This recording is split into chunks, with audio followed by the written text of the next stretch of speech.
Alkuperäisten muumien luokse on helppo tulla. Tampereen taidemuseon Muumilaakso sijaitsee hyvien liikenneyhteyksien päässä Tampereella. Tampere on Pohjoismaiden suurin sisämaakaupunki, jossa yhdistyvät laaja kulttuuri- ja palvelutarjonta sekä suomalaisen luonnon läheisyys.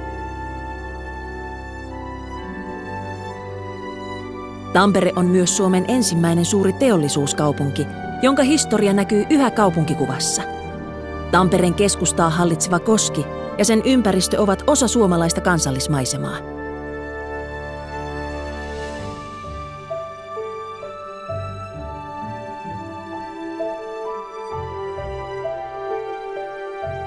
Tampereen taidemuseon Muumilaaksossa vierailee vuosittain noin 40 000 vierasta.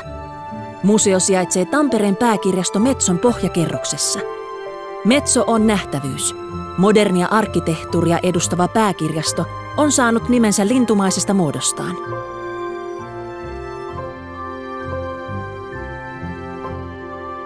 Muumilaakso esittelee Tove Janssonin alkuperäisen fantasiamaailman.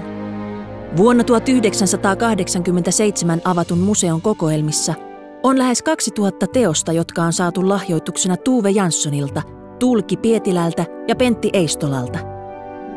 Pysyvän kokoelman lisäksi museossa on vaihtuva näyttely, esiintymislava, muumiaktiviteetteja perheen pienimmille sekä mahdollisuus kuulla ja katsella muumitarinoita.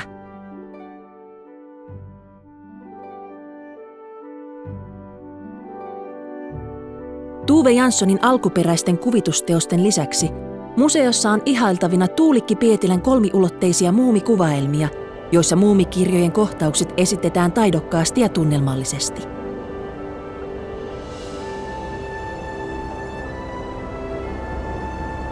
Kokoelman helmi on 5-kerroksinen muumitalo, joka on yhtä omaperäinen kuin sen asukkaat.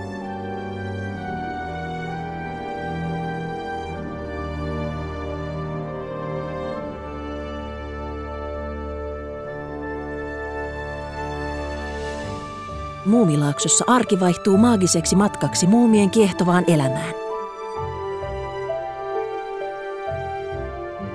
Matkamuistot vierailusta voi hankkia museon omasta puodista tai vierailla koska tahansa Tampereen taidemuseon Muumilaakson nettikaupassa. Muumilaakson kauppapuoti on auki tiistaista sunnuntaihin, kuten museokin. Kauppapuodin lisäksi Muumilaakson nettikauppa muuminvälishop.com tarjoaa laajan valikoiman muumituotteita suoraan kotiisi. Molempien kauppojen tarjonta on monipuolinen ja laadukas. Tervetuloa Tampereen taidemuseon Muumilaaksoon, Tove Janssonin alkuperäisen muumitaiteen kotiin ja maailmaan yli 40 kielelle käännettyjen tarinoiden takana.